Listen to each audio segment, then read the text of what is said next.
Kecelakaan maut beruntun melibatkan 17 kendaraan, menyebabkan 1 orang tewas dan 29 lainnya luka-luka di tol Cipularang terjadi Senin petang. Kakor Lantas Polri Irjen Aan Suhanan mengatakan kecelakaan beruntun di tol Cipularang kilometer 92 diduga akibat truk gagal melakukan pengereman. Aan mengatakan temuan di lokasi truk itu berada di posisi gigi 4. Itu kita cek posisi persneling, persneling itu ada di gigi 4. Artinya dengan turunan yang seperti ini, pengemudi tidak menggunakan engine brake secara maksimal. Jadi menggunakan rem, ya.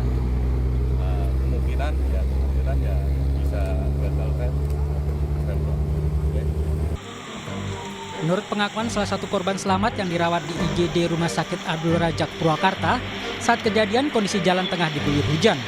Tiba-tiba dari arah belakang, truk tronton dengan kecepatan tinggi menabrak mobilnya dan kendaraan lainnya.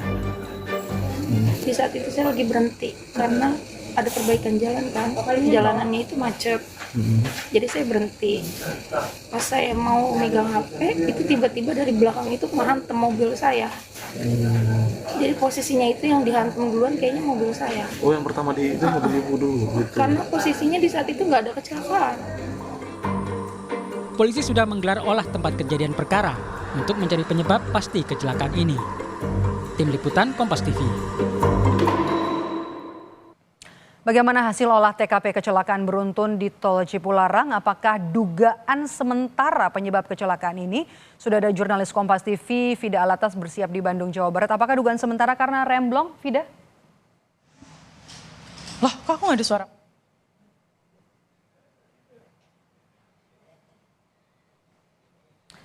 Kami sepertinya mengalami kendala komunikasi dengan jurnalis Kompas TV, Fida Alatas yang bersiap di Bandung, Jawa Barat untuk memantau perkembangan terkini setelah olah tempat kejadian perkara yang dilakukan pada Selasa pagi tadi di tol Cipularang. Kita kembali ke Fida. Fida. Kecelakaan. Jadi dugaan sementara karena remblong.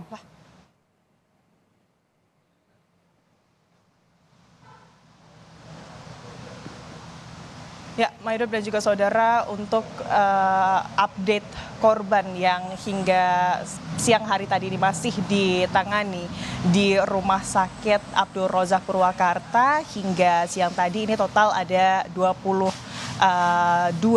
korban begitu ya, yang masih menjalani perawatan medis di Rumah Sakit Abdul Razak Purwakarta. Sebelumnya, Medok dan juga saudara, di Rumah Sakit Abdul Razak Purwakarta ini ada 30 korban kecelakaan beruntun kilometer 92 tol Cipularang yang dilarikan ke Rumah Sakit Abdul Razak pada hari Senin kemarin. Dan dari 30 korban yang dilarikan ke Rumah Sakit Abdul Razak Purwakarta, 1 diantaranya merupakan korban meninggal dunia. Lalu 29 ini merupakan korban luka-luka, di mana 7 diantaranya ini adalah korban luka berat. Lalu juga 22 diantaranya ini merupakan korban luka ringan. Dan dari ke-29 korban luka-luka, hari ini, tepatnya di pagi hari tadi, ini sudah ada 7 korban luka yang dirujuk ke domisili mereka masing-masing, tepatnya di Jakarta, Purwakarta, dan juga Bekasi. Sementara untuk korban meninggal dunia pada dini hari tadi, ini juga sudah dipulangkan ke kediamannya. Dan juga untuk sampai siang hari tadi, Maidop dan juga saudara, ke-22 korban luka, baik itu ringan dan juga luka berat, ini masih menjalani perawatan intensif. Tapi kalau pada saat malam kejadian, ini keseluruhannya ditangani di instalasi gawat darurat, maka sejak pagi hari tadi, ini keseluruhannya sudah dipindahkan ke kamar rawat inap. Dan informasi yang kami dapatkan dari Rumah Sakit Abdul Razak Purwakarta bahwa pada hari ini 5 dari 7 korban, maksud kami 4 dari 7 korban luka ini akan menjalani operasi.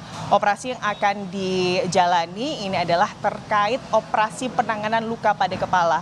Karena kalau berdasarkan informasi yang kami dapatkan dari pihak Rumah Sakit Abdul Razak, untuk korban dengan luka ringan ini mayoritas adalah maksud kami untuk korban dengan luka berat ini mayoritas ini adalah luka patah tulang, lalu juga ada trauma di bagian leher dan juga luka di bagian kepala. Sementara untuk sopir Maidob dan juga saudara sampai siang hari tadi informasinya memang masih dirawat di Rumah Sakit Abdul Razak Purwakarta. Sopir ini merupakan sopir truk tronton yang memang diduga sebagai truk yang memicu terjadinya kecelakaan pada Senin sore kemarin. Tapi informasi terbaru yang baru saja kami dapatkan dari Kepala Divisi Pelayanan Medis Rumah Sakit Abdul Razak Purwakarta begitu ya, bahwa pada pukul 14.30 tadi Maidob dan juga saudara, sopir truk tronton yang memang sebelumnya mendapatkan perawatan intensif di Rumah Sakit Abdul Razak Purwakarta dan tentunya dengan sejumlah pengawasan dari pihak kepolisian ini sudah atau keluar dari rumah sakit dengan kemudian dari pihak rumah sakit ini menyerahkan ke Kepolisian Lalu Lintas Polresta Purwakarta untuk dilakukan penyelidikan lebih mendalam terkait bagaimana kemudian kecelakaan lalu lintas ini terjadi. Demikian Maidob. Terima kasih jurnalis Kompas TV Fida Alatas melaporkan langsung, kami koreksi dari Purwakarta, Jawa Barat.